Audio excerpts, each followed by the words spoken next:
Welcome to J.L. Thompson Design Group. I'm Jason Thompson.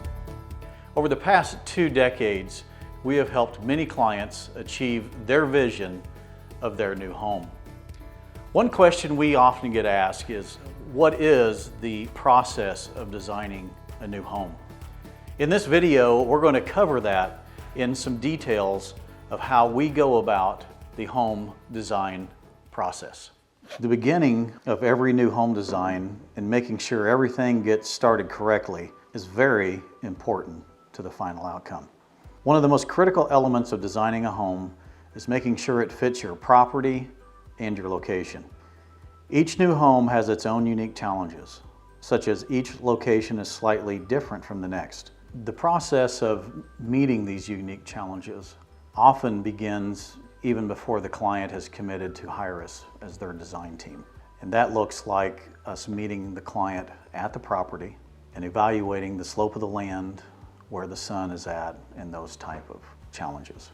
Noah Fry is joining us today, and he's going to help me describe those very beginning details of the process that we do, so you understand the steps that are coming up.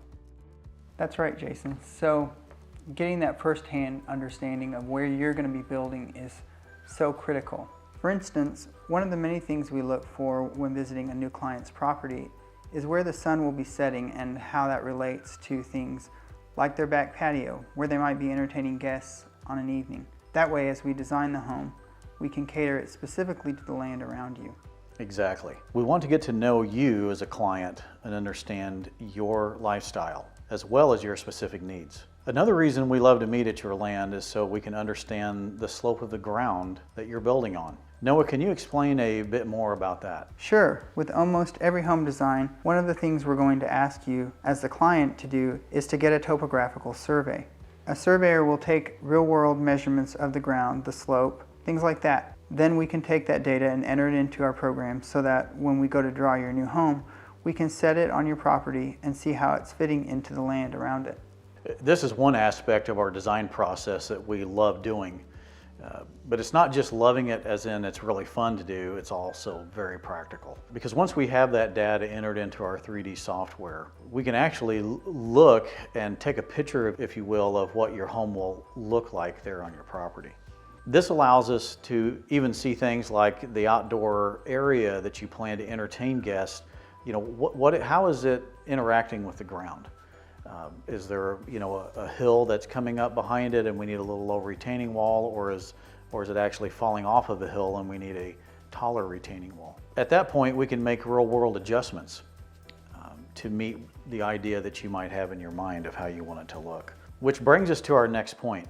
All of this information we are gathering and discussing becomes very valuable to your builder. And having this information early allows us to make some budget decisions to save money and will actually save trouble in the long run. Whenever possible, we like to work with you and your builder from the very beginning so that this is a team effort. Yeah, because as we produce design ideas and images, builders provide valuable in-field expertise on whether a design is feasible to construct or afford.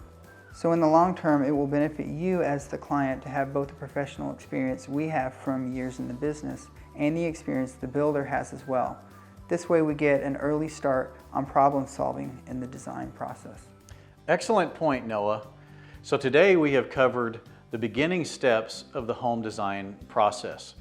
Thank you for joining us. If you have any questions, please feel free to reach out to us at jlthompsondesigngroup.com or give us a call at 417-334-3582. Be sure to join us for the second episode in which we will be discussing floor plan design.